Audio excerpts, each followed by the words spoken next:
हरे कृष्णा। आप देख रहे हैं गोलोक वाणी।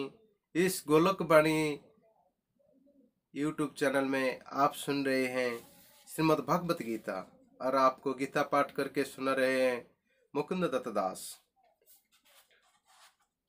अध्याय 2 गीता का सार शीर्षक श्लोक 39।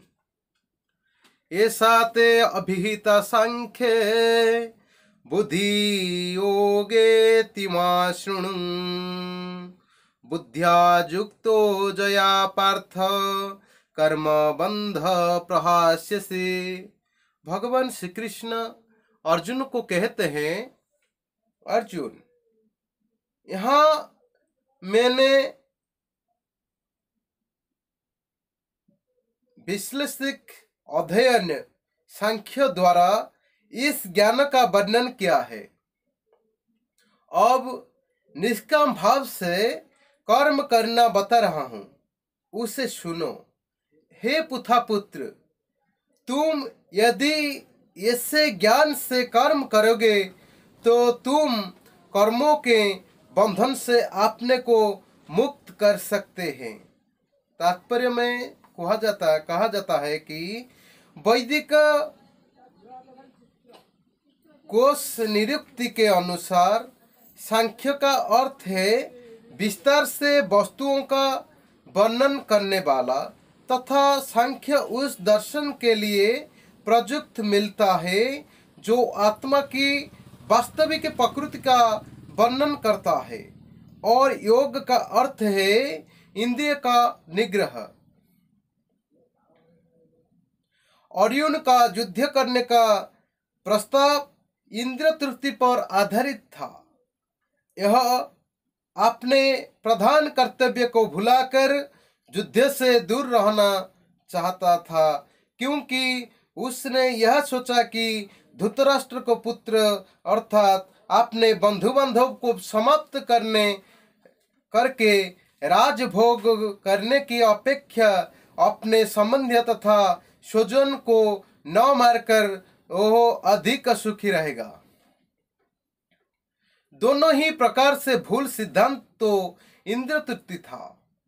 उन्हें जितने से प्राप्त होने वाला सुख तथा स्वजन को देखते का सुख, या दोनों इंद्रिय तृप्ति के धरातल पर एक है, क्योंकि इससे बुद्धि तथा कर्तव्य दोनों का अंत हो जाता है। अतः कृष्ण ने अर्जुन को बताना चाहा कि वह अपने पितामह के शरीर का वध करके उसके आत्मा को नहीं मारेगा। उन्हें यह बताया कि उनके सहित हर जीव शाश्वत प्राणी है। वो भूतकाल में प्राणी थे, वर्तमान में भी प्राणी रूप में है और भविष्य में भी प्राणी बने रहेंगे, क्योंकि हम सब शाश्वत आत्मा है। हम विभिन्न प्रकार से केवल अपना शारीरिक परिधान और वस्त्र बदलते रहते हैं और इसी भौतिक वस्त्र के बंधन से मुक्ति के बाद भी हमारा पृथक सत्ता बनी रही है। भगवान श्री कृष्ण द्वारा आत्मा तथा शरीर का अत्यंत विशद वैश्लेषिक अध्ययन प्रस्तुत किया गया है, और निरुक्ति के की शब्दावली में इस विशेष अध्ययन को यहाँ सांख्य कहा गया है। इस सांख्य नास्तिक कपिल के सांख्य दर्शन से कोई सरोकार नहीं है। इस नास्तिक कपिल के सांख्य दर्शन से बहुत पहले भगवान श्री कृष्ण के अवतार भगवान कपिल देव ने माता देवहूति के समक्ष श्रीमद् भागवत में वास्तविक सांख्य दर्शन पर प्रवचन किया था। उन्हें स्पष्ट बताया है कि पुरुष या परमेश्वर क्रियाशील है और प्रकृति पर दृष्टि करके सृष्टि की उत्पत्ति करते हैं। इसको वेद तथा गीता ने स्वीकार किया है। वेदों में वर्णन मिलता है कि भगवान प्रकृति पर दृष्टि किया और उसमें आणविक जीवात्माएं प्रविष्ट कर दी। सारे जीव भौतिक जगत में इंद्रिय तृप्ति के लिए कर्म करते रहते हैं और माया के वशीभूत होकर अपने को भोक्ता मानते रहते हैं। इस मानसिकता की चरम सीमा भगवान के साथ साजुज्य प्राप्त करना है। यह माया अथवा इंद्रिय तृप्ति जन्य मोह के अंतिम फांस है और अनेक जन्म तक इस तरह इंद्रिय तृप्ति करते हुए कोई महात्मा भगवान श्री कृष्ण वासुदेव की शरण में आ जाता है, जिससे परम सत्य की खोज पूरी होती है। अर्जुन ने श्री कृष्ण के शरण ग्रहण करके पहले ही उन्हें गुरु के रूप में स्वीकार कर लिया है। शिष्यस्ते अहम साधिमम त्वं प्रपन्नम। फलस्वरूप श्री कृष्ण अब उससे बुद्धि योग या कर्म योग की कार्य विधि बताएंगे, जो कृष्ण की इंद्रिय तृप्ति के लिए किया गया भक्ति योग है। यही बुद्धि योग अध्याय 10 के 10वें श्लोक में वर्णित है, जिसमें उन भगवान के साथ प्रत्यक्ष संपर्क बताया गया है, जो सबके हृदय में परमात्मा का रूप में विराजमान है। किंतु ऐसा संपर्क भक्ति के बिना संभव नहीं है। अतः जो भगवान की भक्ति या दिव्य प्रभु भक्ति में या कृष्ण भावनामृत से स्थित होती हैं, वह भगवान की विशेष कृपा से बुद्धि योग या यह अवस्था प्राप्त कर पाता है। अतः भगवान कहते हैं कि जो लोग दिव्य प्रेमवश भक्ति में निरंतर लग रहते हैं, उन्हें भी भक्त का विशुद्ध ज्ञान प्रदान करते हैं।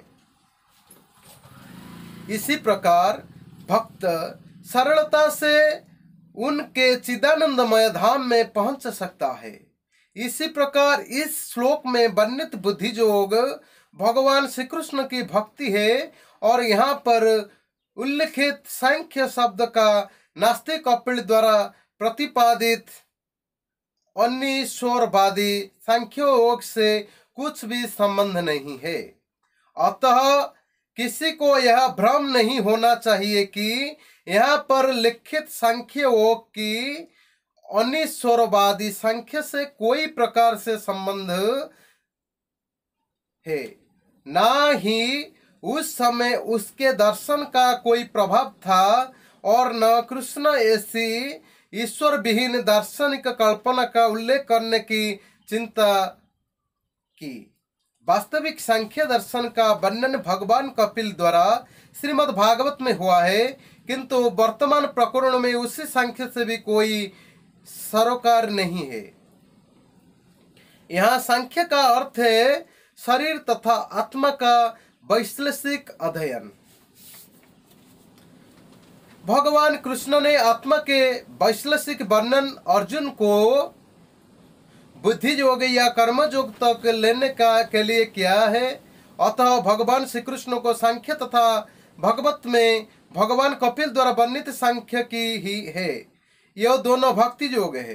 अतः भगवान श्री कृष्ण ने कहा है कि केवल अल्पज्ञ ही सांख्य योग तथा भक्ति योग में भेदभाव मानते हैं। सांख्य योगी पृथक बाला प्रबध्यन्ति न पंडितः। निस्संदेह अनिश्वरवादी सांख्य योग का भक्ति योग से कोई संबंध नहीं है। फिर भी बुद्धिहीन व्यक्तियों का दावा है कि भगवत गीता में अनिश्वरवादी सांख्य ही वर्णन हुआ है। अतः मनुष्य को यह जान लेना चाहिए कि बुद्धि योग का अर्थ कृष्ण भावना में पूर्ण आनंद तथा भक्ति के ज्ञान में कर्म करना है।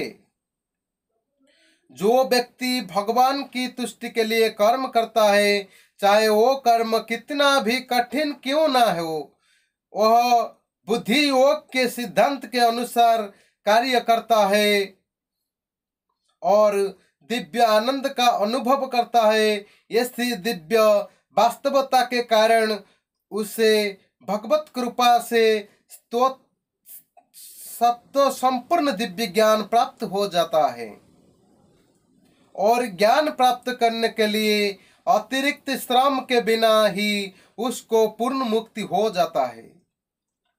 कृष्ण भावना भावित कर्म तथा फल प्राप्ति की इच्छा से की गई कर्म में विशेषता पारिवारिक या भौतिक सुख प्राप्त करने की इंद्रिय तृप्ति के लिए किए गए कर्म में प्रचुर अंतर होता है।